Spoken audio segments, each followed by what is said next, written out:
बड़े fantasy gaming platform dream 11 को संसद में पास हुए promotion and regulation of online gaming bill 2025 के बाद बड़ा झटका लगा है। इस कानून ने रियल मनी वाले सभी ऑनलाइन गेम्स पर रोक लगा दी है, चाहे ये स्किल बेस्ड हो या चांस बेस्ड। अब फैंटेसी स्पोर्ट्स, पोकर और रमी जैसी एप्स पर पैसे लगाकर खेलना गैर कानूनी हो गया है, इलीगल। उल्लंघन करने पर जेल या करोड़ों रुपए तक का जुर्माना तय है। बिल में ई स्पोर्ट्स और सोशल गेमिंग को बढ़ावा देने का प्रावधान भी रखा गया है। 21 अगस्त को लोकसभा और राज्यसभा ने यह बिल पास किया, फिर 22 अगस्त को राष्ट्रपति द्रौपदी मुर्मू ने इसे कानून में बदल दिया, यानी मंजूरी देते हुए बताया कि इसका मकसद गेमिंग एडिक्शन और आर्थिक नुकसान से बचाना है, साथ ही प्लेटफॉर्म पर होने वाली धोखाधड़ी, मनी लॉन्ड्रिंग और राष्ट्रीय सुरक्षा के जोखिम से सुरक्षा करना है, हिफाजत करना। ड्रीम 11 की लगभग 90% कमाई पेड कॉन्टेस्ट से होते थे। वित्त वर्ष 2024-25 में प्लेटफॉर्म ने करीब 9,600 करोड़ रुपए का रेवेन्यू कमाया था, जिसमें क्रिकेट वर्ल्ड कप के दौरान रिकॉर्ड कमाई शामिल थी। बिल लागू होते ही इसका मुख्य बिजनेस मॉडल ठप हो गया ड्रीम 11 का। अब कंपनी ने नया स्टेटमेंट जारी किया है, कहा है हमने ड्रीम 11 पर सभी पेड कॉन्टेस्ट बंद कर दिए हैं और पूरी तरह से free to play online social game बन गए हैं। जब हमने 18 साल पहले एक स्पोर्ट्स टेक कंपनी के रूप में यह सफर शुरू किया था, तब हम यूएसए फैंटेसी स्पोर्ट्स इंडस्ट्री के 1% के भी बराबर नहीं थे।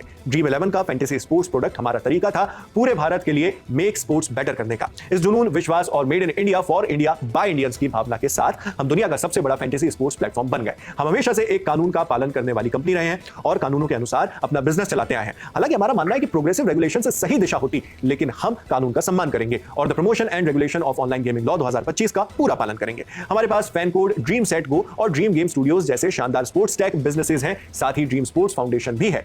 ये सभी हमारे मेक स्पोर्ट्स बेटर के विजन को आगे बढ़ाएंगे और हमारे माननीय प्राइम मिनिस्टर के भारत को ग्लोबल स्पोर्टिंग सुपर पावर बनाने के सपने को पूरा करने में मदद करेंगे। ये सारा कुछ ड्रीम 11 ने कहा। आगे ड्रीम 11 कहता है, आपके सारे प्यार और भरोसे के लिए धन्यवाद। हमारी सेकंड इनिंग्स में मिलते हैं द ड्रीम 11 टीम। इसी बीच सीईओ, जो ड्रीम 11 के सीईओ हैं, हर्ष जैन, उन्होंने कर्मचारियों को इंटरनल नोटिस भेजा कि अब कोई कानूनी रास्ता नहीं बचा जिससे पेड कॉन्टेस्ट चलाए जा सकें। उन्होंने स्टाफ को ट्रांजिशन प्लान का भरोसा भी दिलाया। 2008 में हर्ष जैन और भावित सेठ ने मिलकर ड्रीम 11 की नींव रखी थी।